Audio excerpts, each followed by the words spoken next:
1273. Thomas has proved the existence of God in a cosmological way. Everything's moving. But movement is always caused by something else, so you can go on indefinitely, unless there is an unmoved mover. That is why God exists, because he is the one who sets everything in motion without being set in motion himself. And all things strive for a certain purpose. This implies that that purpose exists, and God is that goal. Things come and disappear in our world, but it is not possible that nothing ever came out of nowhere, and that is why God exists from the very beginning. In cosmology, Thomas also follows firmly the idea that the earth is at the center of the universe. In psychology, Thomas thinks that every human being has a soul that is intangible. This form is a purely spiritual substance that is in no way dependent on matter. That's why the soul is immortal, he reasoned. Thomas believes that a person cannot possibly be good without a good relationship with the general well-being. The more a virtue is focused on the common good, the greater the virtue. According to Thomas, the best form of state on earth is the kingdom. There should be no doubt about that. But worldly things are not the highest goal of the individual. One must seek heavenly salvation in his life as the supreme goal, and the state and the king cannot help the individual man with that. This help must come from the Church and the Pope, and that is why the Church and the Pope must also have more power than the king if one wants to establish a good form of state in a country. In doing so, Thomas has suddenly also at the same time founded the need for social authority. Thomas is said to have written as many as 7 million words, and he has become known for his God's proofs. In fact, Thomas went to get all his mustard in Aristotle's thinking. In turn, Thomas's thoughts on heaven and earth were very inspiring to Dante. His name was Aquino. 1320. Dante was a poet who closed over the journey he made through hell. Initially, the skipper didn't want to take Dante across the river to get to hell, because Dante wasn't dead. But then suddenly a big earthquake occurred, causing Dante to pass out, and when he woke up he was in hell on the other side of the river. On the first floor of hell, he found the Gentiles who have been denied access to heaven, but who are not bad enough to be tormented in hell. A violent storm is raging on the second floor. This is where the lustful who were unable to control their sexual desires during their lifetime, stay. On the third floor it always rains, and here stay those who have eaten too much. They should have mastered their gluttony to go to heaven. Squanderers and greedy are on the fourth floor. They are punished there by constantly having to move heavy burdens back and forth pointlessly. Then Dante comes back to a river. Across the river is the city of violent offenders. There are burning graves with heretics in them. There is also a forest made up of suicide bombers who have become trees. Finally, there is a desert in which fire rains on the heads of insulters of God and loan sharks. At the very bottom of hell is the pit of evil. Whipped up by devilish running seducers back and forth there. Flatterers are forever lying there in mud. Upside down in the ground are those who tried to buy a place in heaven. They have probably fallen with their heads down and will remain in the ground forever. Witches and seers walk with their heads backwards so they can no longer see the future.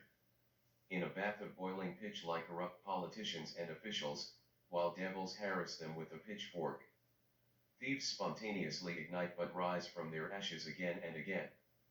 Malicious advisors really burn in hell forever. We also find church splitter and alchemists and forgers. Jesus' enemies lie nailed to the ground on a cross.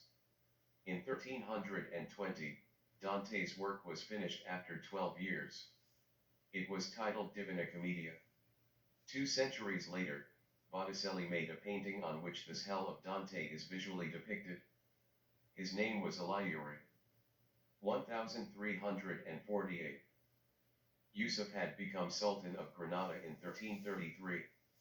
He was 15 years old, petite built and also very refined in character.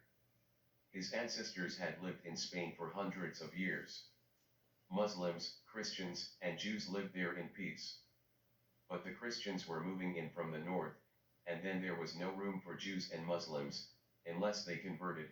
Of course, it was not until 1492 that Granada became Christian territory. In the years before that, there was still a lot of building, and so Yusuf had the Alhambra built. Around 1338 the plans arose, and 10 years later buildings had already been finished, but in 1354 Yusuf himself was murdered while praying. The Alhambra is beautiful in architecture. It is the expression of a sophisticated culture.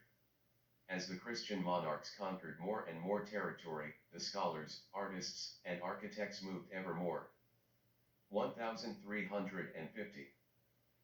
Alfonso was king of Castile, Leon, and Galicia. He went to war against Yusuf's armies, but the Black Death caused Alfonso's death in 1350 and the withdrawal of his armies.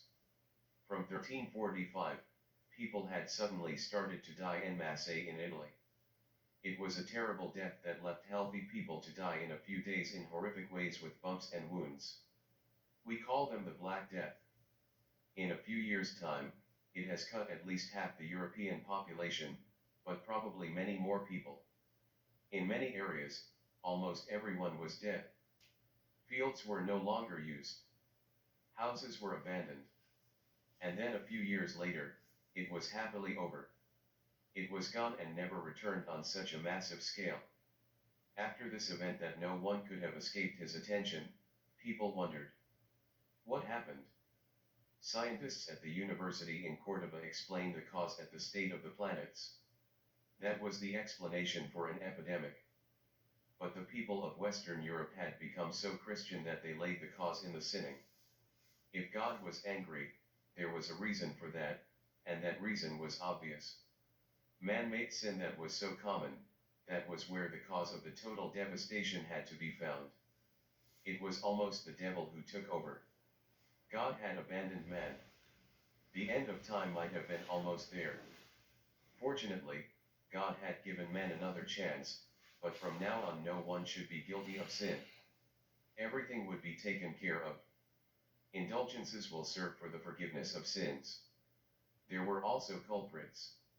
These were people who threw their sins in the form of pebbles into the water. They did not pay indulgences for the forgiveness of their sins, but they symbolically threw them into the water. Unfortunately, they were so accused of poisoning the water sources. In 1349, 900 people were accused of poisoning the water sources in Strasbourg, and then 900 were burned. 1453. Murd was a sultan. He besieged Constantinople in 1453 and it has fallen and become Istanbul. The Eastern Roman Empire had always existed, and this empire was Christian, but Greek instead of Latin was spoken and written. The wealthy Constantinople constantly felt the threat of the Muslims from the east, to whom more and more territory was constantly lost. At the fall of Constantinople in 1453, Murd promised religious freedom. The Pope of Rome could have been called upon to help, but he made it a condition that people should pray back as he worshipped God, and the people of Constantinople did not want that. But in the years after Constantinople was under the administration of a sultan, many artists and scholars left for Rome or Florence anyway. And there was Moscow, who was Orthodox and Christian. Murd was Muslim and found his faith the perfection of the Christian faith. From now on, Istanbul became capital of the Ottoman Empire. 1469. Lorenzo was born into a wealthy banking family from Florence who welcomed scholars and artists with open arms. They were people who could not present an impressive social family tree, but were very skilled at thinking and doing. Among all these people, a rebirth of the art and culture of the past arose. However, the emphasis was placed on keeping it all compatible with Christianity. In abbeys and monasteries, libraries searched for books from the past. And they found it. When it came to Aristotle, the book came to light, but if it was a book with Epicurus's collected work, it was covered up. In 1469, Lorenzo marries the banker with someone of high rich Spanish nobility. Orsini was her family name. She was very beautiful and they had many children together. Their descendants even became pope, and so all that beauty ended up in Rome. His name was the Medici. 1480. Sandro was born into a family of artisans and artists in Florence. He learned to paint there and came under the protection of the Medici. In 1480 he painted the birth of Venus. More happiness and beauty is created again. More than 100 years after the Black Death, people dare to think of something fun again. His name was Botticelli. 1485. Gérôme painted the Garden of Lusts, depicting heaven and earth and all the sins and virtues that take place there. On the back of the triptych, the earth is represented as a flat disc, but inside a transparent sphere. It should be remembered that because of the fear of the end of time by the anger of God, anyone who dared to deviate anything from the general vision was soon condemned to heretic and at best exiled. If, despite everything, one still stood by his point of view, one was probably burned because one had to be possessed of the devil. Fortunately, in the low-lying countries where Gérôme lived in Brabant in Hertogenbosch we see the emergence of more tolerant thoughts. People believed in God but not in the authority and omniscientity of the Pope. The Black Death, meanwhile, was more than 100 years ago. Gérôme probably knew Dante's work about hell. The Garden of Lusts has always remained in the hands of the family of the clients and came into the hands of Willem van Oranje in 1538 due to inheritance. However, in 1568 it was confiscated by the Duke of Alba because William is the leader of the rebellion in the Netherlands against the Spanish king. Eventually, Spain's King Philip buys the work in an auction and orders it to be destroyed. But the work is hidden instead. It has been recovered and is currently hanging in the Prado Museum in Madrid. Gérôme's name was Bosch, in Latin Hieronymus Bosch. 1498. Girolamo was a priest in Florence who was not happy with the arrival of all that art, culture, and learning. He and his followers felt that God wanted us to live a simple life. They turned against the Borgia Pope Alexander and against the Medici. Girolamo even had all that beautiful art burned, because she showed too much opulence. God, he said, didn't want us to live too lavish a life. However, the Pope became angry because of all these thoughts. He offered the priest to be a cardinal, but he didn't want him to. The Pope then felt that the priest could no longer be part of the church until he really wanted to love the church again. But when even that the priest could not change his mind, in 1498 he had the priest hanged publicly because he would be possessed of the devil. His name was Savonarola.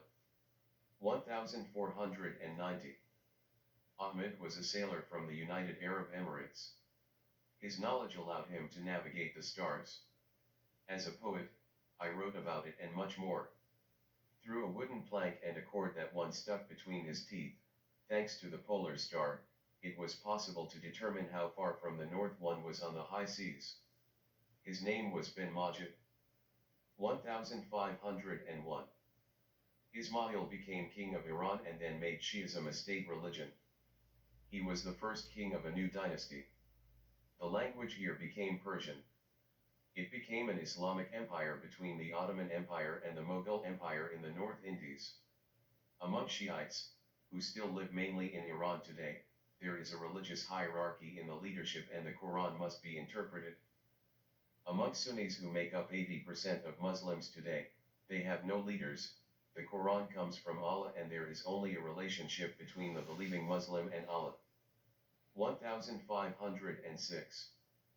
Julius was pope and he began the construction of the most beautiful cathedral ever built in Rome. The building that stood there was still from the time of the Romans and already 1,000 years old and worn out. 120 years have been built on it, and now it's still there. But of course all that beauty came with a price. The Pope made the whole of Europe pay. But the bishops also didn't know where to get the money from. A system of paying indulgences was used. His name was Della Rovere. 1000